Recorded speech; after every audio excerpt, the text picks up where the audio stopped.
Hey everyone, how's it going? So what am I working on now? I got a 2017 Ford F150. It's a 3.5 twin turbo, EcoBoost, whatever they call this thing, Power Boost, EcoBoost, and it's got 183,000 miles on it. We put a transmission in this thing about 5 months ago, 6 months ago, and the customer says I got a transmission problem. Okay. Now, we put a brand new Ford transmission in this, not even a reman or anything. It's a brand new Ford unit. So I said, what's the issue with the truck? He goes, when I'm going up the road, if I go to pass somebody, he goes, it just like shifts funny, and then it like slams into gear, and it has no power when trying to pass. He goes, so a lot of times, he goes, I can't even pass. I'm like, okay. In the back of my mind, I'm thinking, it may not be a transmission issue. And it's not. So he said too that the check engine light would come on, but it will go off. Usually when you have a fault in the transmission, the check engine light won't go on and then go off after a period of time. So I just started it up now, and I ran a scan on it, and sure enough, it has a misfire code. And that's what I was sitting there thinking, was it sounds like it's possibly got a misfire. Now, how can a misfire create a transmission shifting issue? Very easily. Many times when a transmission or when an engine has a misfire or sets certain codes, what happens is the computer will control the pressure solenoid in the transmission to ramp the fluid pressure to max. And it keeps it at max to prevent things from slipping or whatever, and it keeps the shifts firm. Like really firm, like you got a shift kit in it, and it's like slamming into the next gear. But it does that on purpose to save parts in the transmission, because you got a misfire and you're trying to pass somebody or whatever, and you're into it and it's misfiring, it's not making the power it's supposed to. If it goes to shift the next gear, it might be slipping in the process of shifting into the next gear. The only reason for slippage in a transmission too, like from the factory, is to make it a smooth transition to the next shift. Cars nowadays too, what they do is they back off on the timing, pull power away from the motor. So you might be, foot to the floor on the gas, and what'll happen is it'll close the throttle body a little bit, back off on the timing, allow the shift to like quickly happen, and then go. Back in the day, before they had all of that, basically higher fluid pressure meant it would shift quicker and harder, and people didn't like that. But that's what saved transmissions. The softer they shift, the worse it is for an automatic. So I have a funny feeling that's what was going on, but I'm going to take it for a ride. Like I said, it's got a cylinder number 6 misfire, and it's also got a misfire detected on startup, but it's not PO316. I'm not sure if that's specific for cylinder 6 or not, the 316. But anyway, what I'm going to do, I think it is, but what I'm going to do is let me put this thing onto power balance, and let's take it for a ride and see what happens. All right, so here you see the two codes. PO306, ignore the last 4. PO316, ignore the last 4. These are the sub portion of the code. So sometimes they do that just because manufacturers want to have certain versions of this PO306. Like, what is it? The 0065 is like another version of this. It's almost like when you see a zip code like 21225-13115. You know what I mean? It's just like, it kind of narrows it down, the situation with that code. But a lot of times I can't even look it up. A lot of times that's manufacturer specific, and I can't even see it. But let's see. Let's go special functions, power balance. Okay. So now this will give me, it'll show me the power contribution of each cylinder. See, you got cylinder 1, 4, 2, 5, 3, 6. So let's go for a ride.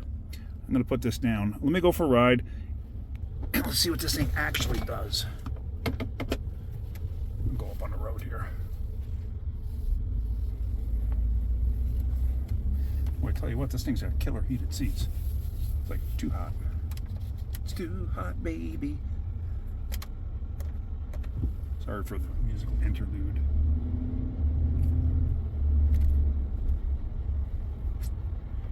All right, I'm going to be sitting here in traffic, so we're sitting here waiting for traffic to clear up so I can pull out. So may as well pause you for a second. And here we go. curb that I just rolled over. Oh, there, it's misfiring. And I got the check engine light flashing. Yeah, definite misfire. However, it's all over the place on the scanner. See that? But there, check engine light is flashing. Why is it flashing? It's flashing because the manufacturer decided that that misfire is severe enough to warrant the flashing light, which basically means, hey, get the vehicle in and get it fixed. Because a flashing check engine light to people is way more dramatic than a non-flashing light, check engine light. So that's the reason behind it. So actually, let me get to a point where I can pull over, and then I want to reset this misfire or the power balance and go from there, because it's all over the board. But if it's picking up cylinder 6, then cylinder 6 can affect a lot of other cylinders and create misfires in other cylinders. Any one single cylinder can do that. So it's not just isolated to number 6 creating an issue. It's any cylinder can do that. So let me get to a point where I can pull over. We're going to investigate a little bit further. Alright, so she's misfiring like crazy right now. I did clear the graph, but you see that? And it kind of went away. But man, yeah, you could definitely see the misfire there. But see how it's also bringing down, what cylinder is that? Cylinder 3, okay, yeah. So that's a severe misfire. So I think what's happening, I think it's got a bad coil. This is what it feels like. So we're going to probably have to do a coil and a plug. So, all right, let me get this thing back to the shop. But yeah, I don't even know if you heard that.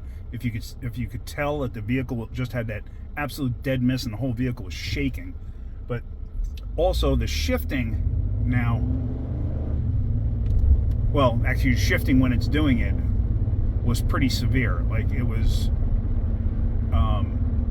pretty harsh. Like whatever gear it was going into. This is a 10-speed. So a brand new one from Ford. I mean, I really doubted very highly that we were going to have a problem with it. It's a 17, so it went what 5, 6, almost 7 years on the original tranny and 180,000 miles on it. So yeah, a factory replacement new, I didn't think it was going to be a problem with it. I see they brined the roads, so I wonder if we're expecting ice tonight in this area.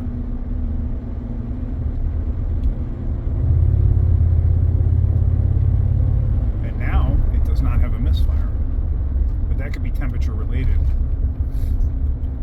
So, all right, let me get back to the shop. I just got to turn around. Okay, so yeah, I mean, you could see everything. 6 is dragging down everything else. So we are going to start with coils and plugs, or a coil and a plug. I got to look at the service history for this thing. See if we put plugs in it, because it may be a situation where it's going to be worth getting plugs for this thing. Now here's the thing too. I've seen it in the past way too many times on these things, especially with this mileage. You put one in, and then another one comes a couple days later. Put another one in. I had one a couple months back on one of those transit vans that I work on. It had the 3. Let's see. This is a 3.5 turbo, right? And what was the other one? A 3.7? Might have been a 3.5 non-turbo. I don't remember. But anyway, I think you remember the video where I showed you the insert in the valve cover that holds a coil. That same one came back 3 more times with other coils that went out on it. And luckily the customer on that one is very understanding. And he's like, I don't understand why I got to keep coming back. Well, your coils are going out. So, but he wound up 3 more times. So we wound up putting a total of 4 coils in that V6. It hasn't been back since. We do see the person, but we haven't seen that vehicle. He's got a fleet of them. So, but yeah, I might suggest we just do all the coils and all the plugs in this thing. But we're gonna see. I might just take a quick look underneath the hood, see if I can see anything obvious. But right now it's running perfectly smooth, and you can see that on the graph here.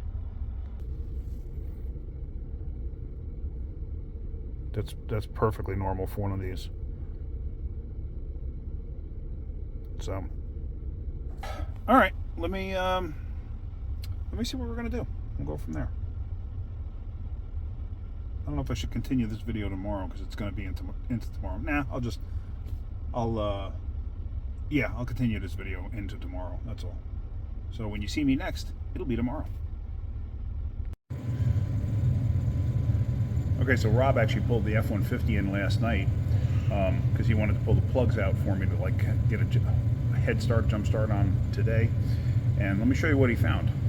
So this is cylinder 6. So here's the plug. See that? That's carbon tracking. I can't tell if it's got a crack on it. Let's see, can I shine some light on this? No, I don't see a crack, but that's carbon tracking right there.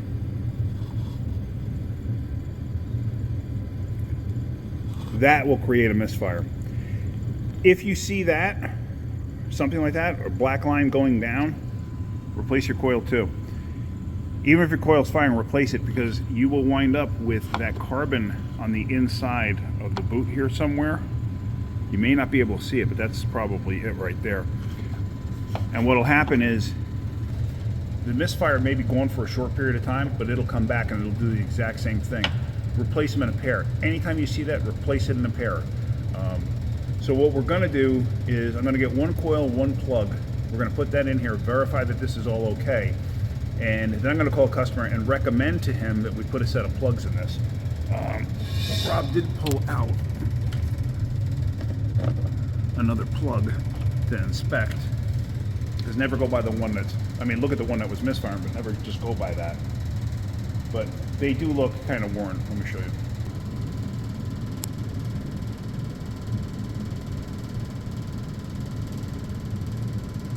See that? So these can definitely use a replacement. I don't know how old these are. They're Ford plugs. Is it possible they're original? Anything's possible, I guess. All right, let me go ahead and let me get some stuff ordered for this so we can install that and be done for now. So underneath the hood of this F-150, we're putting 2 plugs in, Motorcraft plugs, and 2 coils in, Motorcraft coils.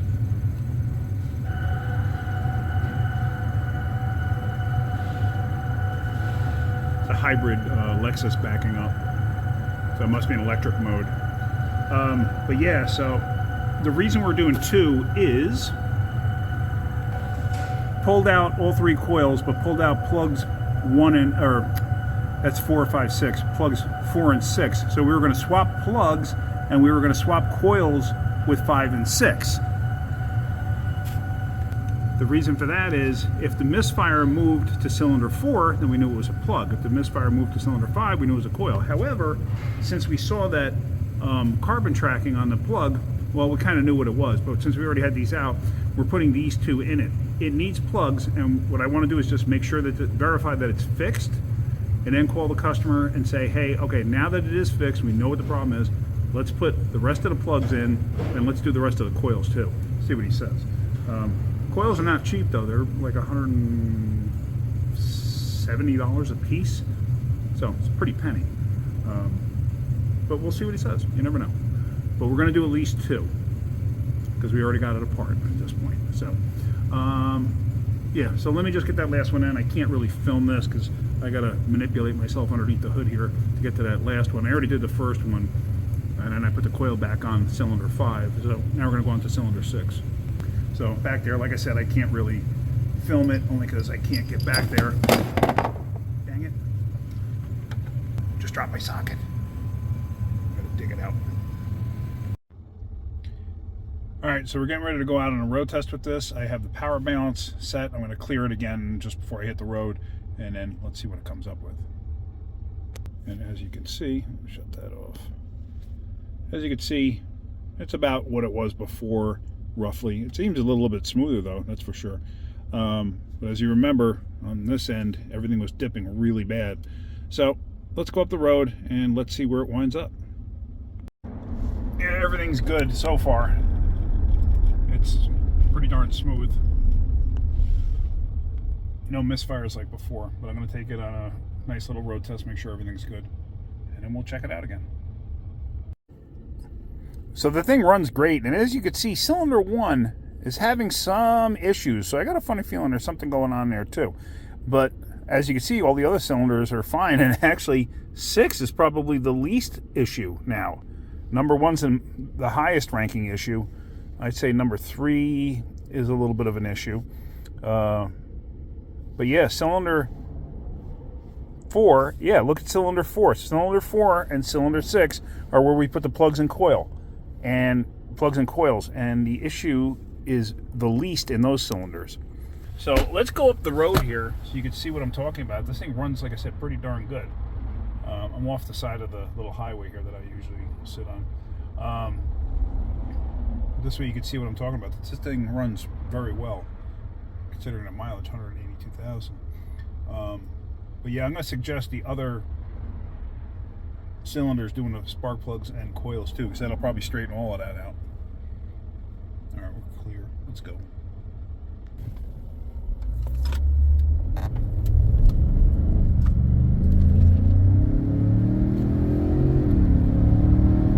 Absolutely no misfire. This thing runs great. I mean, it runs fantastic. So, all right, let's get back to the shop. See if the customer will go for it. If not, that's his choice. All right, let's get back to the shop. Let me tell you, the afternoon got crazy at work.